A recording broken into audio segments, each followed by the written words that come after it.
Hey everyone, I am so incredibly excited to walk you through this material today because honestly, it's basically a mental permission slip. We spend so much of our lives just waiting for a specific milestone, usually a gold watch and a retirement party, to finally give ourselves the freedom to live on our own terms. But today, we're going to break down 10 powerful lessons from the source material that retirees universally discover, and we're going to see exactly why you absolutely shouldn't wait until you stop working to start learning them. So, the creator of our source material met this guy named Ray at a little diner outside Scottsdale. Ray was a retired postal worker, 31 years on the job. And when asked what surprised him the absolute most about retirement, he didn't mention travel, right? He didn't mention golf. Instead, he dropped this incredibly profound realization. He said, "I spent 40 years performing for an audience that was never really watching. And when I finally looked up, the seats were empty." Wow. That powerful concept of the empty audience is exactly what we are dissecting today. We're breaking this mindset shift down into Act I, Act 2, and Act 3. Let's kick things off with Act 1, the illusion of wealth. Okay, let's dive into this. We're going to explore how our relentless pursuit of material stuff, those shiny things we kind of think signal success, is actually just a massively disguised tax on our own personal freedom. The very first thing retirees stop caring about is that exhausting race to keep up with the neighbors. The brand new truck, the bigger deck, the picture-perfect vacation photos. But the math here is pretty sobering. The average auto loan debt is sitting at a staggering $24,000. Retirees figure out that this so-called race isn't actually funded by success. It's almost entirely funded by debt. The Joneses you're so desperately trying to keep up with, they're mostly just financing a lifestyle they can't even afford. You're literally burning your own resources to catch up to a complete illusion. So how do we break that cycle right now? Well, you don't need 40 years of hindsight for this. You just need to ask yourself one very specific, tough question before your next big purchase. Am I buying this, or am I just financing a performance? Because if it's a performance, you're really just buying a prop for an audience that, as Ray told us, isn't actually watching anyway. And that brings us to this brilliant concept from the source material, the quiet subscription. Retirees eventually stop caring about hoarding more stuff because they realize every single physical possession acts like a quiet subscription. I mean, think about it.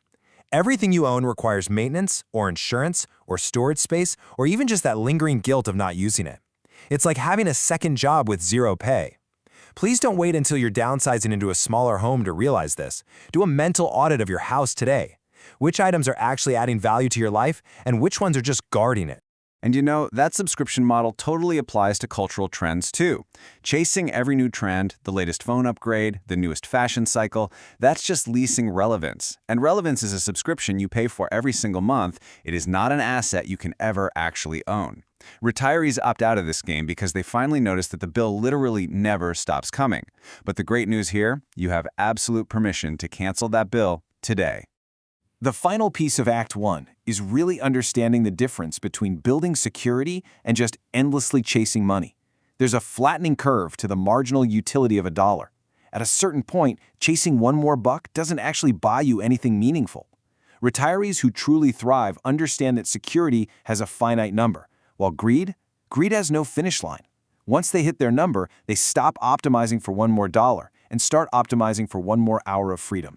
Let's move to Act 2, the cost of approval, and see how this builds. So we just talked about the financial and material taxes we pay, but now we're shifting gears to the incredibly heavy emotional toll of constantly seeking external validation. Just think for a second about how much energy you expend trying to look hyper-competent, successful, and perfectly put together for your coworkers. Well, here is the harsh but totally liberating truth retirees discover. The audience they were performing for retires too. Coworkers scatter, the office closes, and the applause? It was never really there to begin with, because everyone was mostly just thinking about themselves. I highly encourage you to test this theory out today. Just stop narrating your wins to people who didn't even ask. Watch how little actually changes in your daily life other than you getting a whole lot of your own energy back. And while we're on the topic of other people, we have to juxtapose two very distinct concepts: kindness versus the appeasement tax. Notice how retirees stop bending over backwards trying to please everyone? Why is that? Because while true kindness costs you absolutely nothing you didn't genuinely want to give, appeasement is a tax. It's a heavy tax paid in endless, exhausting installments of resentment. Retirees just run out of patience for relationships that only take. And honestly, you can stop paying that tax right now. That need for approval also sneaks up in our desperate need to always be right. Retirees generally just stop debating strangers online. They stop correcting people at family dinners. They give up needing the last word. Because the true cost of winning every single argument isn't victory. It's your own peace of mind. Choosing peace over being right isn't surrendering. It is a highly practical, absolutely vital life skill. Plus, let's be real, it is substantially cheaper than therapy. All right, on to Act 3, reclaiming time and control. This is where we learn how to sort our lives out and take back our most incredibly valuable, non-renewable resource. For decades, we live entirely on someone else's schedule, don't we? We answer to shift times, a boss's calendar, a commute that we certainly didn't design. Retirees often describe this sheer, unbelievable joy of owning their own time for the first time in their adult lives. Now, okay, you might not be able to just up and quit your job tomorrow, but you can definitely start reclaiming small pockets of your day immediately. Claim the very first hour of your morning or maybe one full weekend day and make it fully yours with absolutely no negotiation. And this brilliantly illustrates one of our biggest modern traps, the busyness addiction. So many of us constantly confuse motion with meaning. When you retire, busyness suddenly stops being rewarded by a paycheck or a shiny performance review. It has literally nowhere left to hide. You're forced to realize that just running around constantly doesn't necessarily mean you are doing anything meaningful at all. The crucial takeaway here is super simple but incredibly profound. Busy is not the same as valuable. I really want to prompt you to do something tangible with this right now. Look at your to-do list for this week and just be ruthless. Identify which tasks are actually moving your life forward and which ones are just there to make you feel useful and busy. Take a pen and cut the latter. Now for what might actually be the most powerful tool we cover in this whole explainer. Retirees learn the ultimate filter for life, sorting the world into exactly two buckets, mine and not mine. My daily actions, my personal boundaries, my time, that is mine. But market volatility, other people's opinions, today's frantic news cycle, completely not mine. Retirees just stop spending energy on that second bucket entirely.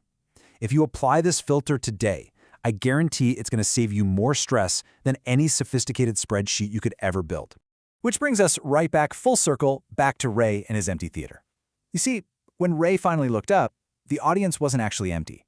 The seats were only filled with the people who truly mattered. The empty seats, those were just the imaginary audience he had invented in his own head.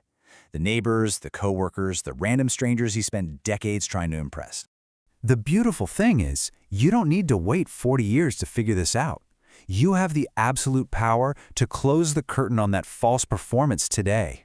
So, I want to leave you with this final, provocative question to chew on. Who are you still performing for? Take a really hard look at your life, cancel those quiet subscriptions, and start filling your seats only with the people who matter. Thanks for joining me as we unpack this, and I hope you start living these lessons right now.